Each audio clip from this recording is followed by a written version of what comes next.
Camp নু Housefull লাল নীল রঙে 127 বছরের বার্সেলোনা ক্লাব ইতিহাসের সেরা জার্সি কোনটা? ম্যারাডোনা, ইয়োহান ক্রুইফ নাকি লিওনেল মেসি? কে গায়ে জড়িয়েছিলেন সেটা জানা যাবে মেহেদী নাইমের রিপোর্টে। Barcelona more than a club. 1899 সালে হ্যান্স গাম্পার যখন ক্লাবটি প্রতিষ্ঠা করেন তখন তিনি বেছে নেন ব্লাউগানা। ব্লাউ হলো নীল আর গ্রানা মানে গ্রানাইট বা গাঢ় লাল। গাম্পার সুইস দল এফসি বাসেল থেকে অনুপ্রাণিত হয়ে বার্সার জন্য বেছে নিলেন লাল আর নীল জার্সি। 127 বছর ধরে যেই রং শাসন করছে বিশ্বকে, ম্যারাডোনা ক্রুইফ হয়ে সেই রং গায়ে মেখেছেন মেসি, রোনালদিনহো সহ শতাধিক কিংবদন্তিরা। বার্সার ইতিহাসে সেরা জার্সি কোনটা? সম্প্রতি সেরা 5টা জার্সির তালিকা করেছে এসআই সকার, যার অনেকগুলোই দেখেনি এই প্রজন্ম। চলুন সেই স্মৃতির সেলুলয়েডে জার্নি শুরু করা যাক। Cruyff dream team home kit 1992 সালে যা লঞ্চ করা হয়। এই জার্সি পরে টানা 4টা লা লিগা শিরোপা জিতে কাতালানরা, যেই টিমে খেলেছিলেন পেপ গার্দিওলা আর কোচ ছিলেন খোদ ইয়োহান ক্রুইফ।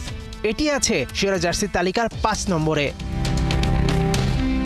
এল স্কিসেটো এই জার্সি পরেই 2009 সালে চ্যাম্পিয়ন্স লিগের ফাইনালে গোল করেছিলেন লিও। বার্সা জিতেছিল তাদের ক্লাব ইতিহাসে প্রথম ট্রেবল। সব মিলিয়ে এক মৌসুমে 6টা মেজর শিরোপা। কোচের ভূমিকায় ছিলেন পেপ গার্দিওলা। ক্লাসিক এই জার্সিটা আছে তালিকার চারে।